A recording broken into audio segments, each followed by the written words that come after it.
Yo, what's up? Got something good today. Real good. Real good.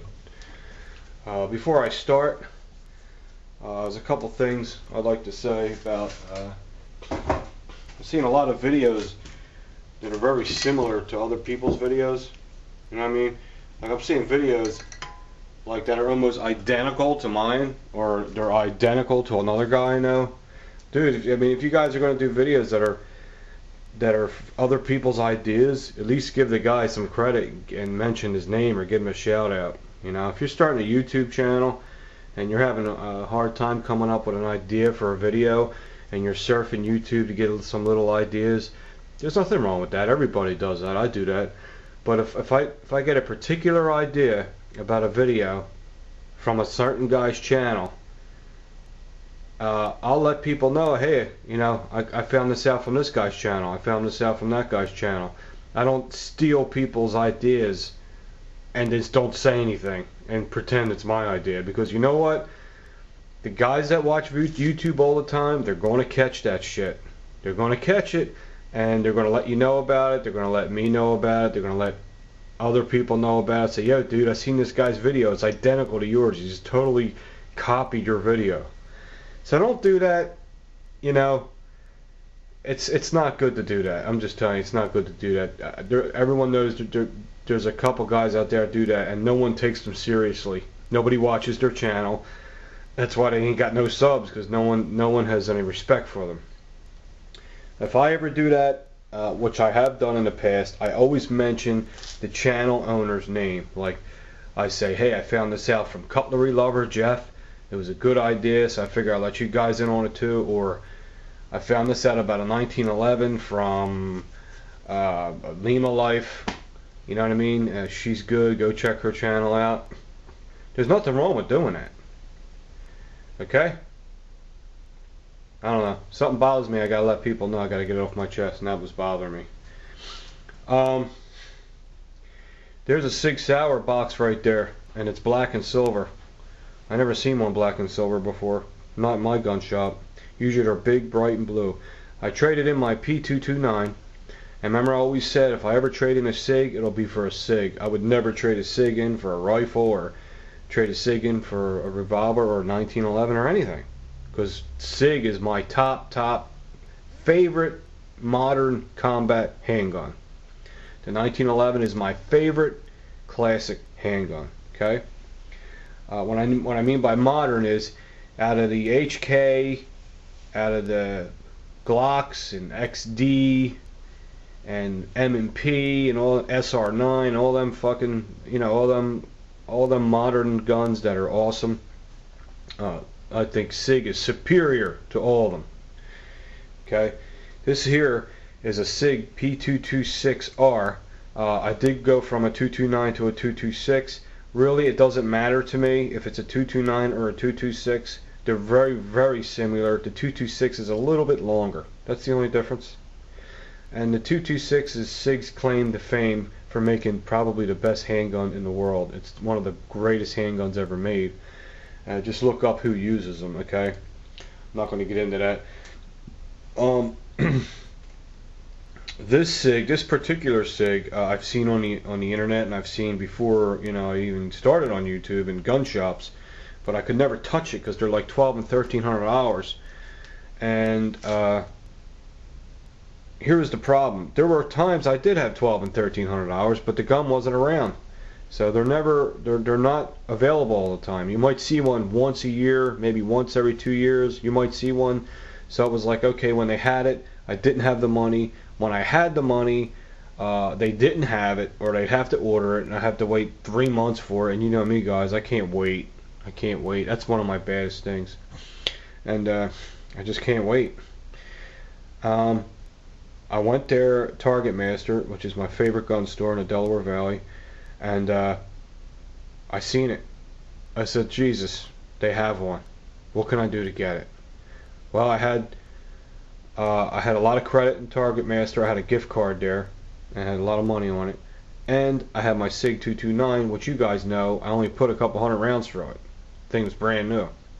So I brought that up, put it with my gift card, and I got this. This is an Elite. Alright. Now if that don't scream, I don't know if you can say it right. If that don't scream beauty, I don't know what does. That gun is fucking gorgeous. That's a P226 Elite stainless. Now to me, it's all the stainless guns I've ever seen, Sig Sauer is my favorite stainless finish gun manufacturer. I don't know what the hell they do on how they make that stainless work, but it looks like a satin nickel. If you ever seen what satin nickel looks like, it's nickel, but it's not real mirror glossy, and it's brushed. You know what I mean? That's what this has. It's satin look to it. Satin nickel, but it's a stainless steel. Now, comes in this cool black box. You get 2 magazines. This gun is not loaded. Okay. Let's get it out on the table. I love these new magazines. These flat matte magazines. I don't like the shiny ones. Okay. And put that in there. That works alright. Okay. I'm going to give you a close-up look at it too, but right now let's just do it from here. And I'm going to go over some stuff. I'm getting a lot of questions like, Pete, what do you think of Sig 1911s? Well, I don't know what to tell you there, man. I really don't. They're not really famous for 1911s. Yes, they do make them. I'm sure they make great 1911s. But when it comes to 1911s, I have to stick with Kimber, Colt, or Springfield, because they really specialize in 1911s. Okay, you want to stick with guns that manufacturers really specialize in. What's their, like the Sig 226s? That model number, the 226. That is their gun. And if you see any Sig manual, even though if you have a 220 or a 229, the 226 is on the cover of the manual, because it's just been so successful with the Navy SEALs and all kind of special ops groups and all that. Let me see what this camera's doing here. The lighting for this particular gun sucks. Actually, a black background would look better with this particular gun. The rosewood grips, I'm a huge fan of. You guys know that. I am not touching them. I'm not going to touch the rosewood grips. Can't get that to sit up more. For some reason, these Sig rosewood grips are a lot slimmer than my Equinox wood grips that I got for my 229. When I put them on, man, they made the gun really fat. But for some crazy reason, I don't know if Sig slimmed them down. I don't know what they did, but them grips are perfect for me. My hands fit on that perfectly. I'm not touching them grips. Yeah, I've seen some guys take them off and put black ones on. They look good. Mike did it, and he put silver screws on it. It looks really sharp. But I'm not taking off the rosewood grips. No way. And like I said, they feel slimmer than the older models. Maybe they made them slimmer. I don't know. The overall appearance is absolutely phenomenal for me. I mean, my eyeball likes the way that gun looks. Okay. It has an extended beaver tail, which the 229 did not have. I always wanted a Sig with a beaver tail. Just love the way the beaver tail looks and feels.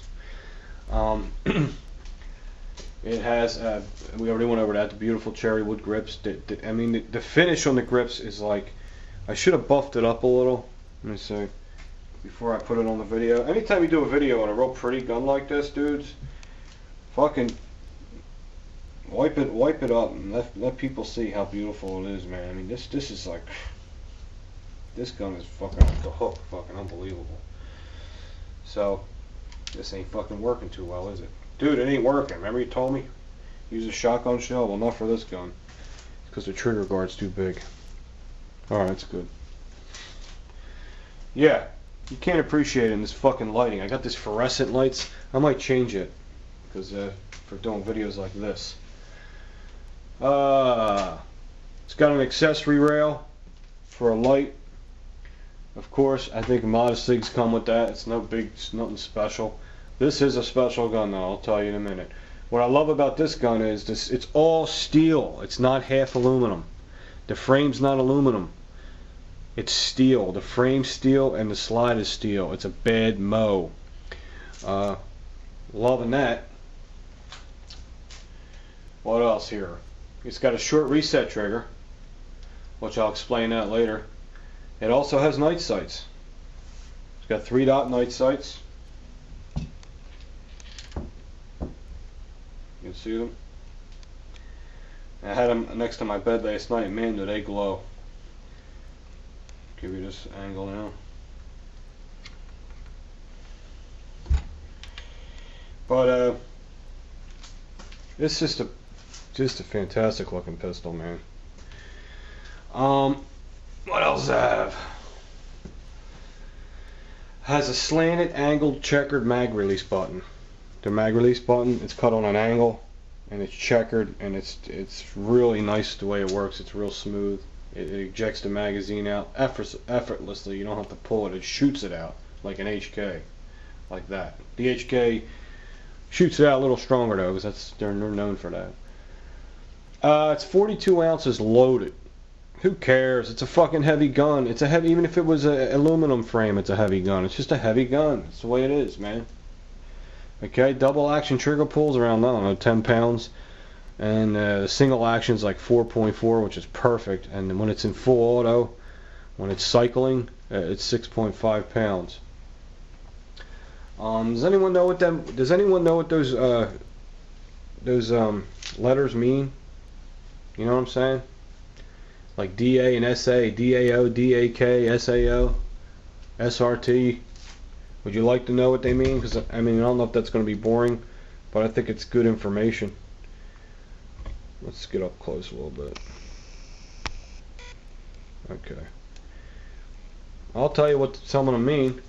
SRT means short reset trigger. That's what that means. If you see DA, just DA, that means double action. Simple. If you're a newbie. SA, single action. Alright, if you see DAO, it means double action only. Here's a weird one. If you see DAK, it means double action colorman. Double action colorman. Mr. Colorman is a design engineer at Sig Sauer, and what he did was he made the full double action pull lighter. So he fine-tuned the full double action pull, the 10-pound pull. So if your gun is a DAK, it has an advanced double action pull. DAK is double action colorman. Thought that was interesting.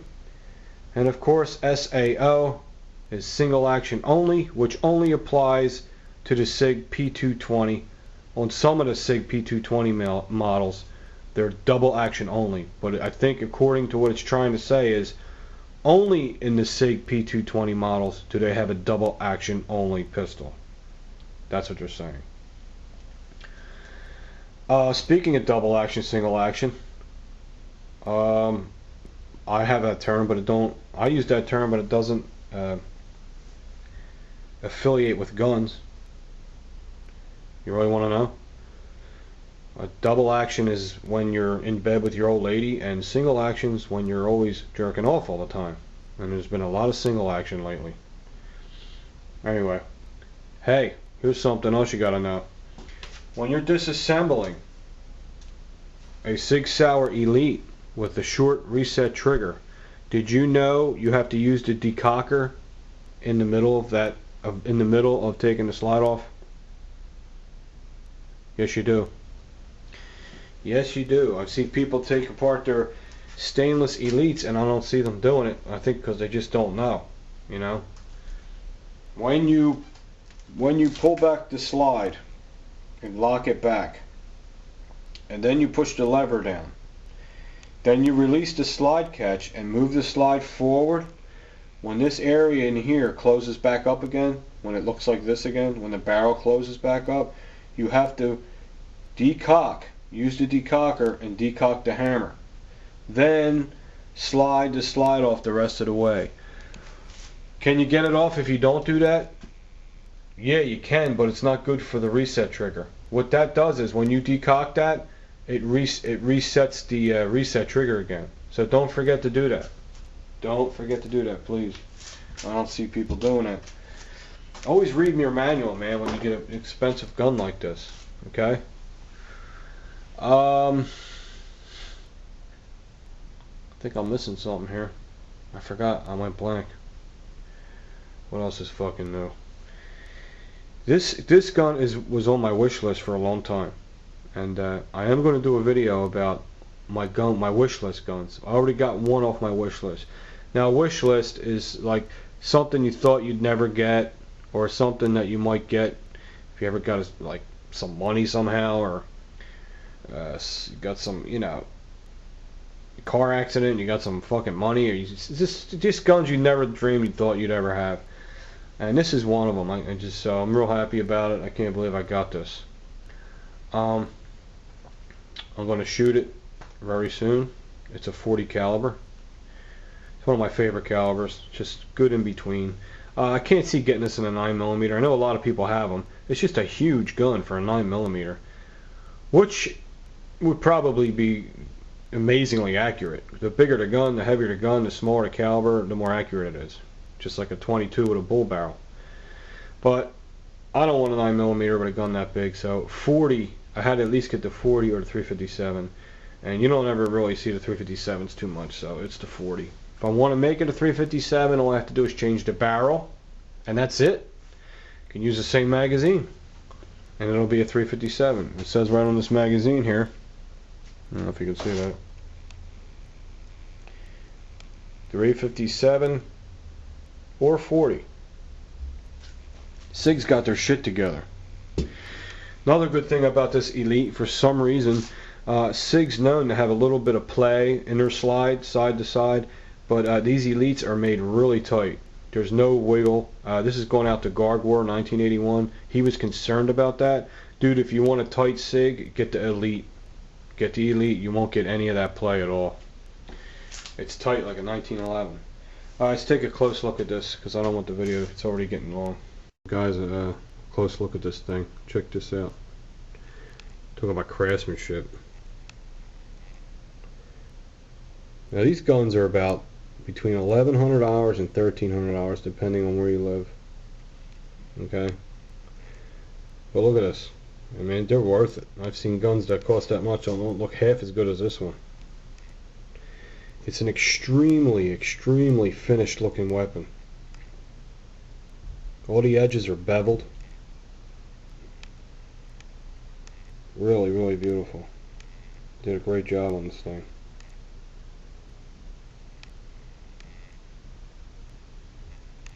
Kind of looks good with the black background. That's why I changed the background. Contrast. The stippling on these wood grips are absolutely beautiful. They should have put some stippling on the back of them though. It's not really smooth back there. But just want to show you how beautiful they are. This gun has beautiful night sights on it too.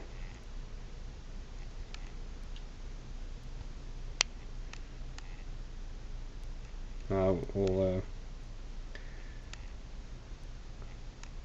flip it around, I'll show you the other side. There's the other side.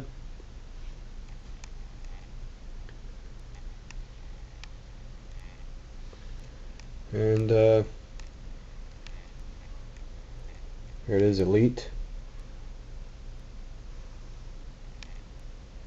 All steel frame. Hey, I ordered a steel guide spring rod for it, which I found out from Mike's channel, Firearms channel, and the guy's site is called guiderod.com, and he's got steel guide rods for all different kinds of guns. So thanks for that info, Firearms channel.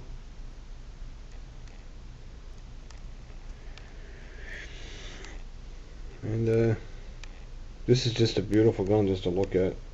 This is definitely something you can just stare at. It's like looking at a Harley. It's like looking at Mr. 45 Bullets Harley. Same feeling for me. There it is, man. Let me know what you think of this pistol.